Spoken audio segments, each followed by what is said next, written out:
첫 달에 얼마였고 이런 것들 솔직히 궁금하거든요.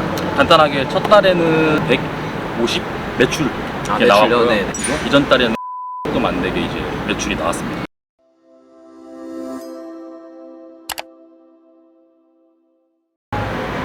네, 안녕하세요. 새벽인간의 통술입니다. 자, 오늘은 저희가 부산에 왔습니다. 부산에서 구매대행 셀러로 활동하시는 사무님을 모시고 제가 인터뷰 영상을 오늘 준비를 하였습니다. 간단하게 자기소개 한번 해주세요. 저는 일단은 부산에서 지금 구매대행 셀러로 활동 중이고요.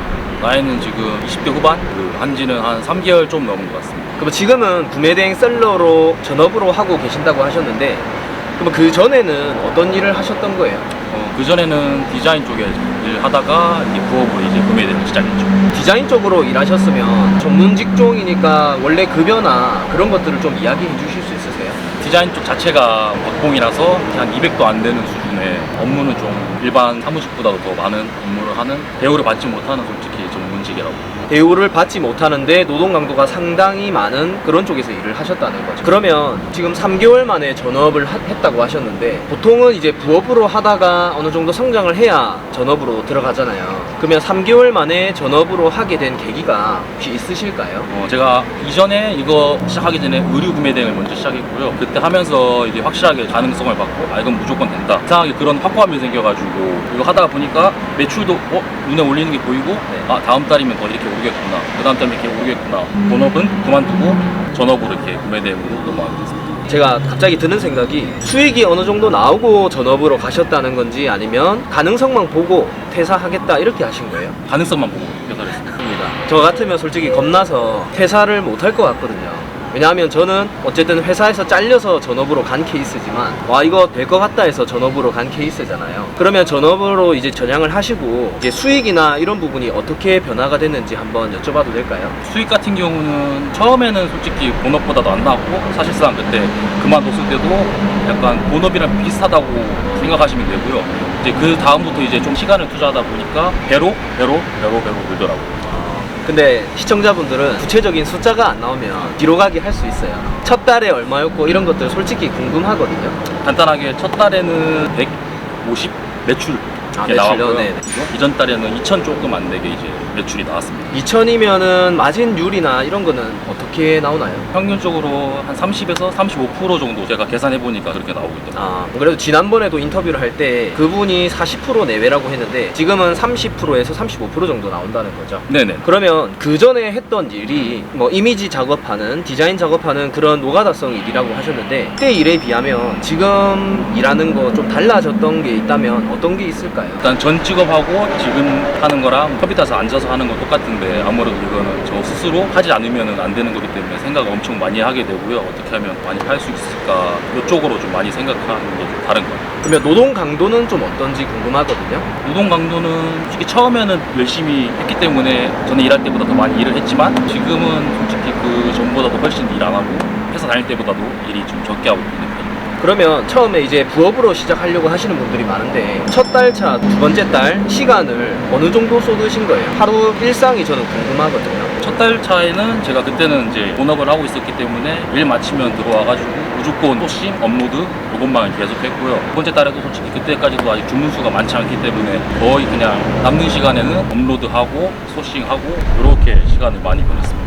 그럼 부업으로 하실 때는 퇴근하고 하셨다고 했는데, 퇴근하면 보통 5시, 6시 되잖아요. 그러고 나서 한 몇 시간 정도 하신 것 같아요? 새벽 1, 2시까지는 일단은 꾸준히 했었던 거죠. 거의 퇴근하고 5시간 정도는 했다는 거죠, 쉬는 시간을 빼면. 그래서 3개월 만에 거의 월 2천만 원 정도의 매출이 나왔다는 거고, 그러면 지금까지는 이제 사무님의 매출이나 수익에 대해서 얘기를 해주셨는데, 시청자분들은 그러면 구체적으로 어떤 상품을 파는데 그런 것들이 궁금하거든요. 그 상품도 혹시 공개를 좀 해줄 수 있을까요? 공개라고 할 것도 없고, 그냥 저 같은 경우는 한국에서 쉽게 볼 수 없는 약간 이런 제품들을 저 나름대로 찾아보려고 하고, 최대한 그런 방법으로 업로드를 하려고 방향을 잡고 있습니다. 구독자분들이 어떤 상품을 파는지 구체적으로 궁금하신 분들이 있거든요. 물론 모든 상품을 다 말을 해줄 수는 없지만, 예로 들자면 어떤 상품이 좀 잘 팔린다, 대표적으로 그런 것들 한번 이야기를 해주시면 좋을 것 같아요. 저 같은 경우는 약간 좀 전동, 공구 이런 쪽이라 조경용품, 약간 좀 이런 쪽이 조금 저는 메인 상품이라고 보시면 돼요. 그러니까 연못이나 정원을 꾸미는 그런 데 쓰이는 도구들 많이 팔린다 이런 말씀이신 거죠? 네네. 보통 우리가 중국에 있는 상품을 이렇게 대신 판매하는 거잖아요. 사무님만의 특별하게 올리는 비법이 있으신가요? 뭐 번역을 한다든지 그런 것들 좀 궁금하거든요. 저 같은 경우는 솔직히 그냥 기본이 제일 중요한 것 같아요. 상품명 그거는 무조건 제일 중요하고요. 그 옵션 적는 게 그대로 지금 번역해서 쓰지 않고 나름대로의 약간 구별이 가능하게 그냥 이게 아마 제일 제 매출에 영향이 크지 않을까 생각합니다. 비결이 나온 것 같습니다. 그러면 옵션에 대해서 번역을 이제 해서 들고 오잖아요. 한국에서 쓰지 않는 그런 단어들이 많은데 그런 것들을 가공을 해서 올린다는 말씀이신 거죠? 네, 맞습니다. 그럼 상품을 하루에 몇 개 정도 올리시나요? 한창 많이 올릴 때는 50개 이렇게 올리고 이게 점점 이제 조금씩 이제 주문도 많이 늘어나다 보니까 아무래도 업로드하는 시간이 조금 줄어들었어요. 요즘에는 평균 한 2, 30개 정도밖에 지금 못 올리고 있어요. 업로드 숫자가 처음 시작했을 때는 50개를 올렸는데 지금은 20개 정도라고 하셨잖아요. 그럼 매출액은 어떻게 변화가 됐나요? 희한하게도 일단은 제가 초반에 엄청 열심히 해놨기 때문에 지금 그때 쌓아놓은 게 지금 업로드 많이 안 하더라도 매출에 큰 영향을 지금 주고 있거든요. 못해도 50%씩 이상은 성장하고 있는 거예요. 그러니까 처음에 상품을 업로드할 때는 상당히 시간도 많이 쏟았을 거고 근데 그런 것들이 지금은 상대적으로 노력을 덜 해도 수익이 나오는 이유가 그때 쏟았던 노력 때문에 지금 유지가 되고 있다는 거죠. 네, 맞습니다. 아, 네, 딱 그 얘기인 것 같아요. 네네. 그러면 옵션을 수정하실 때 20개 모두 다 옵션을 일일이 수정을 다 하시는 거예요? 그렇게 다 하지는 않고요. 누가 봐도 이건 말도 안 된다, 구별이 안 간다 옵션마다 그런 것만 저는 수정해주고 뭐 나머지는 그대로 올리거나 그냥 지우기만 해주고. 그냥 알아먹을 정도만 딱 수정해 네. 주신다는 거죠. 옵션은 그렇게 한다고 했는데 안에 사진이 중국어가 엄청 많잖아요. 네. 그런 것들도 혹시 번역을 하시는 건가요? 저는 그거는 좀 불필요하다고 생각합니다. 거기에 시간 투자하는 것 자체가 해봤자 팔릴지 안 팔릴지도 모르는 게 제 생각에는 좀 멍청한 행동이라고 생각합니다. 아, 팔릴지 안 팔릴지 모르는 거에 대해서 번역하고 있는 게 시간 낭비가 정말 크다라고 말씀하시는 거죠. 네네. 근데 지금은 번역을 안 해도 잘 팔린다는 거를 매출로 다 이제 증명을 하신 거잖아요. 상품을 이렇게 번역 안 하고 그런 것들은 알겠는데 그러면 연모대에 관련된 상품 그런 것들은 처음에 우리가 접할 수 없는 물건이다 보니까 이 상품을 어떻게 소싱을 하게 되는지 그런 것들도 저는 궁금하거든요. 처음에 저 같은 경우는 소싱을 하게 되면은 일단은 사이트 들어가서 여기저기 찾아보고 거기서 제가 몇 개를 일단 올려놓은 다음에 다 나가는 제품이 있으면 몰에 들어가서 거기서 또 재소싱을 해가지고 그런 식으로 좀 판매를 하고 있어요. 그러니까 이제 팔리는지 안 팔리는지 그런 것들 데이터를 보면서 비슷한 것들 찾아보고 그렇게 한다는 거죠. 이제 어느 정도 구매 대행에 대해서 다 이야기를 했는데 구매 대행을 처음 접하시는 분들 중에 부업으로 시작하는 분들 진짜 많단 말이에요. 그런 분들에게 전업으로 전향을 하셨지만 혹시 용기 될 만한 이야기를 좀 해주실 수 있을까요? 일단은 시작을 하는 게 제일 중요하고요. 이게 사업이라는 게 처음부터 돈을 벌 수는 없습니다. 직원이나 알바 하듯이 이게 수익을 바라고 하시면은 분명히 중도에 포기하실 거고